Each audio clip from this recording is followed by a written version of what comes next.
Sa Mateo chapter 10, verse 26 to 31, ito ho ang ating pag-aaralan. At patungkol po yan sa pagkatakot. Alam mo bang mayroong mali at tamang pagkatakot? Alam niyo po bang may tama at maling pagkatakot? Yan ho ang ating aaralin. Ang title po ng ating mensahe, ang hindi at dapat katakutan. Parang pinaigli ko lang ho yan, kasi ang totoong kabuuan po ng pamagat natin, ang hindi dapat katakutan at ang dapat katakutan. So mayroon hong tama at maling pagkatakot.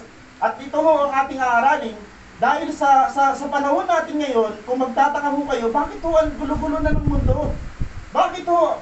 Sa simbahan natin, dapat pagsimba dapat, di ba, puno ang simbahan, pero bakit kakunti ang tao? Baka may issue at baka may connection sa mensahe natin, bakit may mga tao wala sa simbahan paglinggo?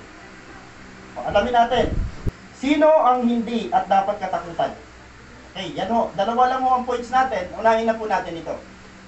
Doon muna tayo sa negatibo, hindi dapat katakutan, hindi dapat natin katakutan ang mga mangungusig. Okay, baybayin po natin yan. Mahaba yung kasunod yan eh. Mateo chapter 10, verse 26 to 28, kaya huwag kayong matakot sa kanila, yung word na kanila, aalamin natin kung sino po yan. Walang natatago na di malalantad at walang nalilihim na hindi mabubunyag. So may issue po yung word na kanila. O, sino kaya yung mga kanila na yan? Alamin natin. Ang sinasabi ko sa inyo sa dilim ay ulitin ninyo sa liwanag, at ang ibubulong sa inyo ay inyong ipagsisigawan sa lansangan. Huwag ninyong katakutan ang pumapatay ng katawan, ngunit hindi naman nakapapatay ng kaluluwa. Sino nagsasalita? Si Jesus. So, normally speaking po, pinag-uusapan mo natin dito yung issue ng pagkatakot. So, hindi po pala masama ang magkaroon tayo ng takot. Normal sa isang tao na matakot. Pero ang problema, saan mo nilalagay yung pagkatakot mo?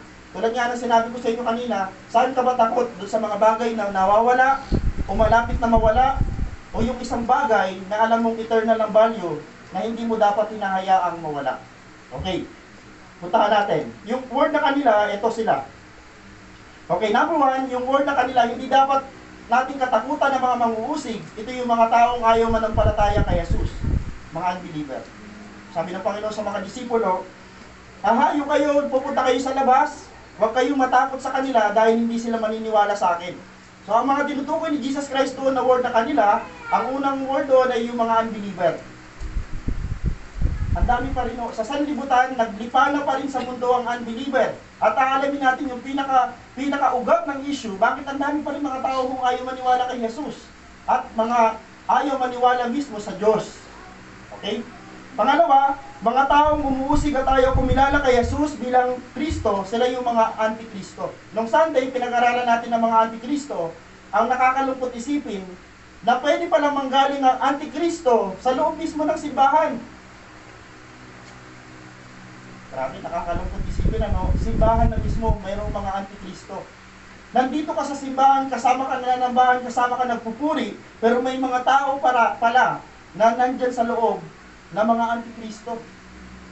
Sila yung mga taong duda sa pagka-Diyos ni Jesus, sila yung duda ng pagkatao ni Jesus, nagkatawan ba talagang tao si Jesus, nag-incarnate ba talaga siya? Sa atin po sa simbahan ito, sikapin po natin na wala hong maging antikristo.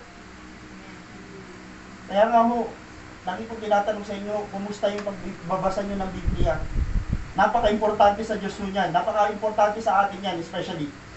Okay, last po ng mga manguusig na tinutukoy doon ay mga masasamang espiritu na umuusig sa mga mananampalataya. Okay, yung unbeliever, antikristo, demonyo o diablo, sila ho yan. Yung word na kanila, sila yung bumubuo doon sa word na yan. So mag-ingat tayo, minsan baka dito sa mga nakapaloob dyan sa mga manguusig na yan, baka isa dyan ang kinatatakutan natin. Huwag kayong matakot sa demonyo, na hindi dapat natin sila personal na katakutan, pero sabi ni Jesus Christ, ito yung naging cause, bakit may mga tao natatakot sa kanila. Sabi ni Jesus, sila ay may kakayanan na pumatay, kaya maraming takot na mga tao, mga Kristiyano sa unbeliever, sa mga antikristo, sa mga demonyo at diablo. Takot ang mga Kristiyano, iba.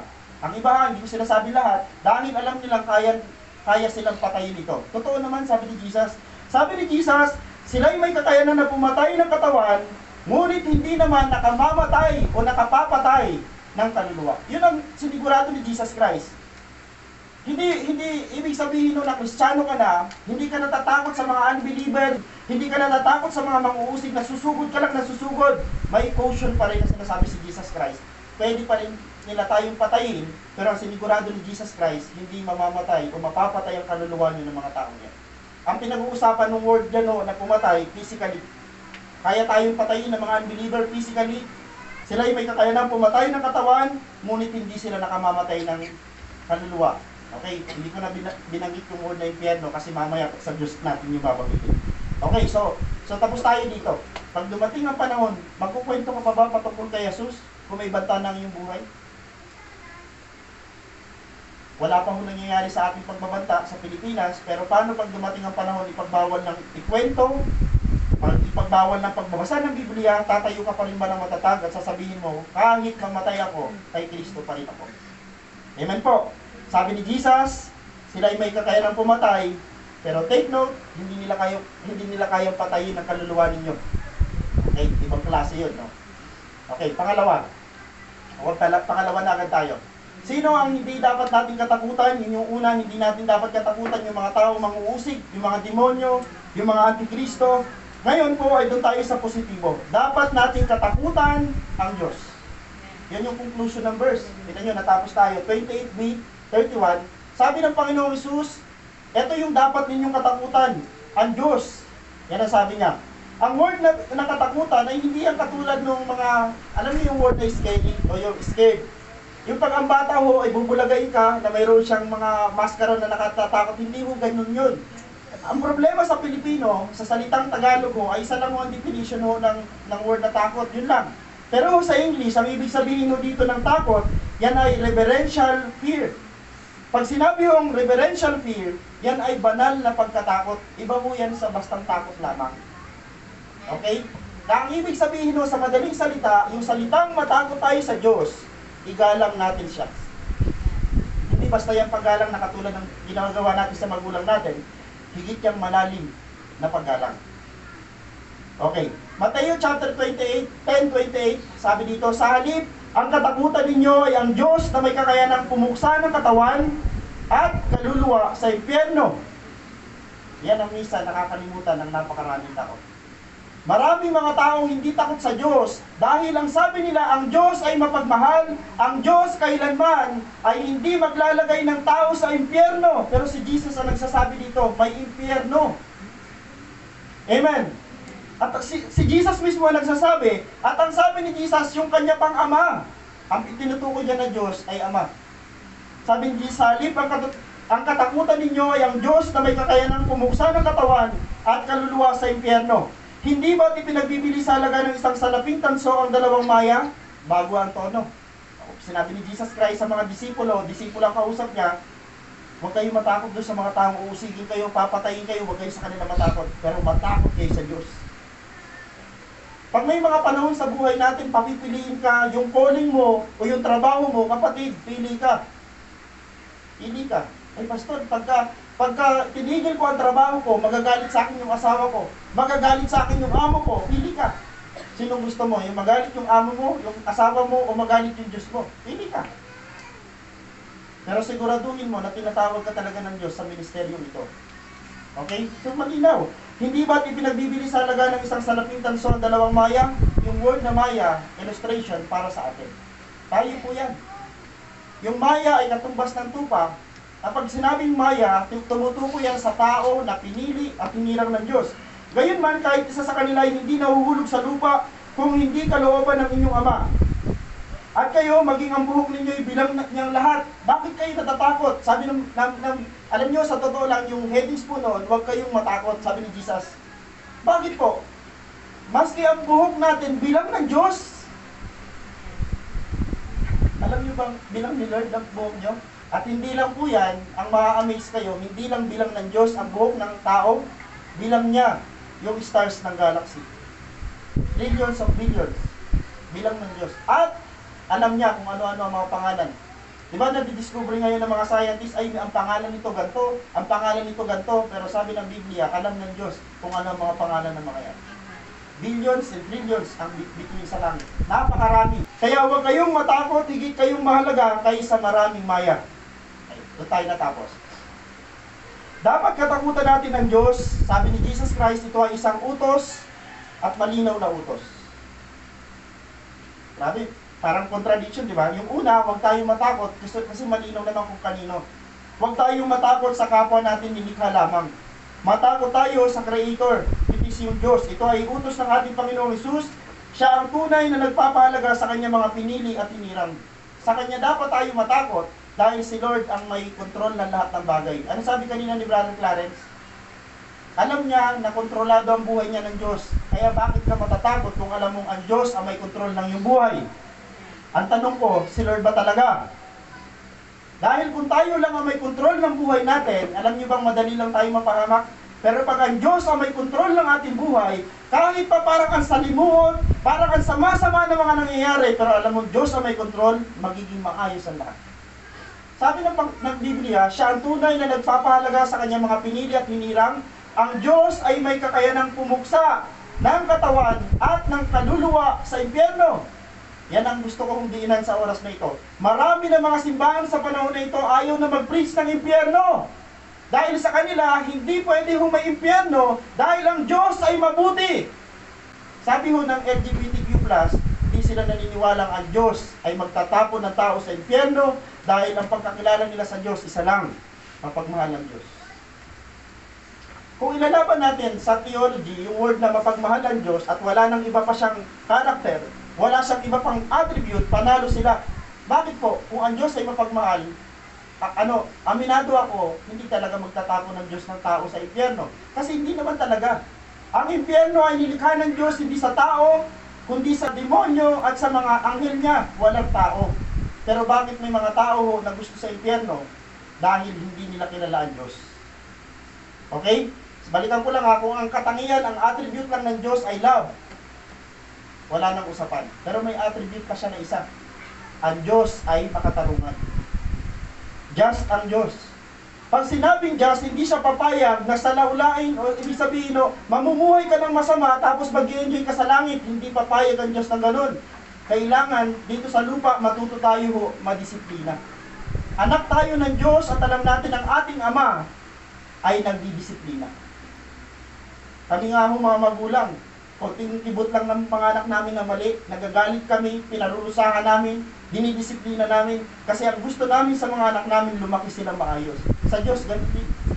At syempre, higit pa ang Diyos. Kapag ang Diyos ay nagdisiplina, huwag mo tayong magtampo. Huwag tayong magalit dahil pag nagdisiplina ang Diyos, isa lang ang purpose nun, gusto niya mapaayos ang ating buhay. Amen po ba? Hindi dinisenyo ng Diyos ang impyerno para sa tao, dinisenyo ng Diyos ang impyerno para po saan? Sa mga demonyo. Okay? So malinaw po yun So dapat daw natin katakutan ng Diyos. Ano ang problema natin sa kasalukuyan? Bakit laganap ang kasalanan sa loob ng tahanan? Nagtataka ba kayo kahit mga Christian na mga tao sa loob ng tahanan, nag-aaway-away pa rin? Bakit kaya kahit ang school ay Christian school? Pero hindi pa rin. Bakit po yung mga, kahit yung trabaho, nandun ka sa trabaho, Christian ka, ang boss mo ay Christian, pero hindi pa rin. O ganun din sa simbahan, kahit mga Kristiyano na natagurian o naturingan mga Christian na mga nasa church, pero bakit po marami pa rin nagagawang kasalanan yung mga tao sa simbahan? Ang sagot, ito po, ang sagot ay dahil nawawala o nawala na ang banal na pagkatakot ng mga tao sa Diyos. Yun ang sagot. The moment na makalimot ang isang Kristiyano sa kanilang tahanan na may Diyos sa kanilang tahanan, magwawala, gagawa ang isang nanay o tatay ng isang bagay na limot niya kasi may Diyos sa tahanan nila. Pero subukan nyo lagi na alalahanin may Diyos sa tahanan nyo, magpipigil ka. Dahil ang isang anak ng Diyos na may kinikilalang Diyos, nagpipigil sa sarili. Sino pa o dito nagmumura? Napakahalaga sa isang tao na alam mo na araw-araw may Diyos. Pag nandun ka sa trabaho, bakit ang gulo-gulo? Tingnan mo muna yung sitwasyon. Baka yung mga tao na nandoon ay wala talagang Diyos, at kung ikaw lang ang may Diyos, huwag ka na makisali sa kanila. Ikaw ang magpigil dahil ikaw ang may Diyos. Amen. Bakit tayo nakagagawa ng mga kasalanan? Dahil limot natin na may Diyos. Limot natin na may Diyos. Sakit din ng tao yan. Balikan ko lang. At bakit wala tayong nakikitang perpektong, balikan ko lang yung apat, tahanan, school, trabaho, at simbahan, wala kang makikitang perpektong mga bagay na to. Tama? Mayroon bang sa atin dito na magsasabi sa bahay, yung tahanan namin, yung aming pamilya, perpekto? Wala. Wala rin perpektong school. Wala rin perpektong trabaho, at lalong walang perpektong simbahan. Sapagkat ang lahat ng mga ito ay kinabibilangan ng mga taong hindi perpekto. Kaya hindi perpekto ang tahanan, school, trabaho, at simbahan dahil nandun tayo. Amen? The moment na nandun tayo, hindi na nagiging perpekto. Dahil ho ang mga tao, talaga ho aminado tayo, mayroon tayong kakulangan. Okay po ba? Kaya ho, huwag na kayo magtaka, Pastor, Christian na kami, nag-aaway pa rin kami, nagtatalo pa rin kami, normal ho yan, kasi tayo po ay may mga nature pa rin ho ng kasalanan. Sabi dito sa Biblia, okay, punta na tayo dito sa ating conclusion. Tandaan, Proverbs chapter 1 verse 7, chapter 9 verse 10, the fear of the Lord is the beginning of, una, knowledge. Yung chapter 1 to 7, yan ang una dyan, the fear of the Lord is the beginning of knowledge, sabi ng Kawikaan. Pangalawa, sa Kawikaan chapter 9 verse 10a, the fear of the Lord is the beginning of wisdom. Pareho yung sinasabi. Ang word lang natin sa Tagalog yung kaalaman at saka karunungan. Pero sabi ng Biblia, ang pagkatakot sa Diyos ay pasimula ng karunungan.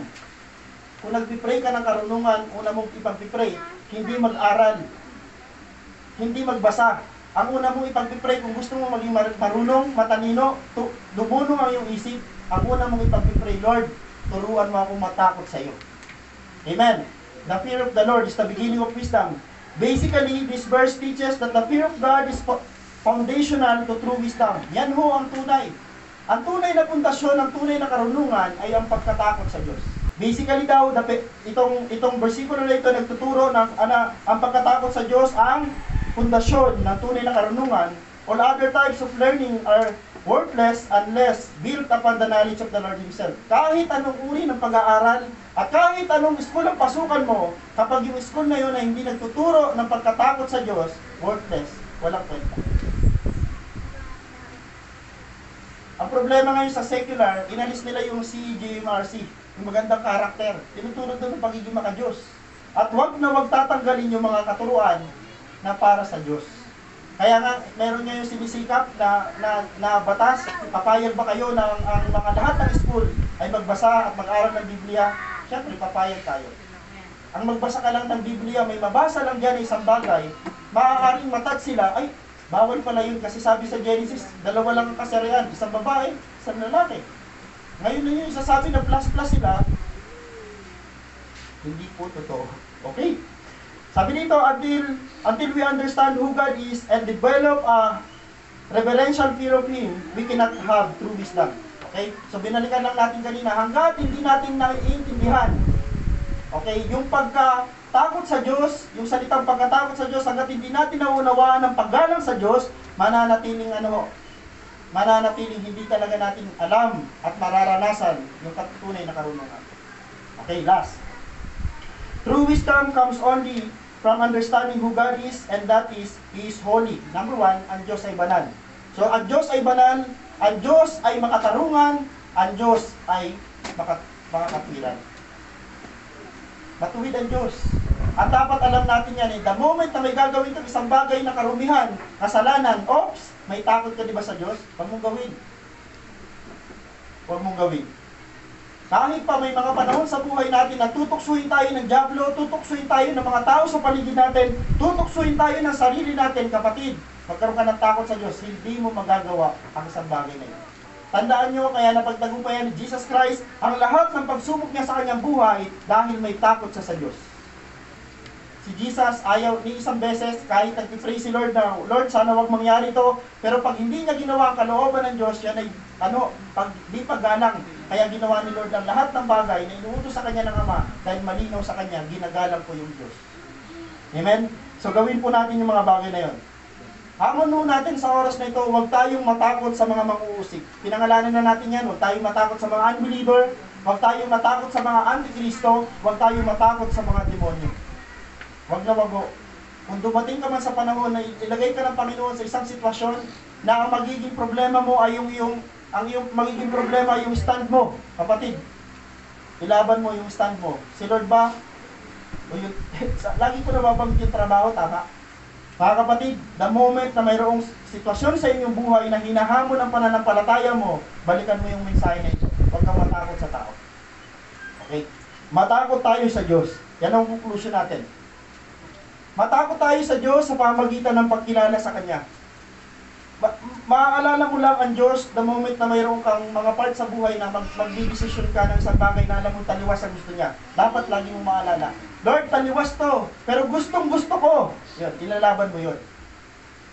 Yes, pwede mong maranasan. Yes, ayaw ng Diyos, pero pwede mong maranasan, pero magkakaroon kayo ng hindi maayos na relasyon ng Diyos. Ilalaban mo ngayon yun. Okay? Matakot tayo sa Diyos sa pamagitan ng pagkilala sa Kanya, sa pamagitan ng paggalang, sa pamagitan ng pagsunod, pagsamba, at paglilingkod sa Kanya. At ang sabi dito, siya lamang ang dapat nating katakutan at ibigay ang ating pinakamatinding paggalang. Hindi ko sinasabing huwag natin igalang ang ating mga magulang, ang ating mga amo, ang ating mga boss, hindi po yung sinasabi. Pero ang sinasabi ko dito, kung ginagalang natin sila, mas higit ang paggalang dapat natin sa Diyos natin. Amen. Yan po ang mensahe ng Panginoon. Sa Diyos po ang pinakamataas na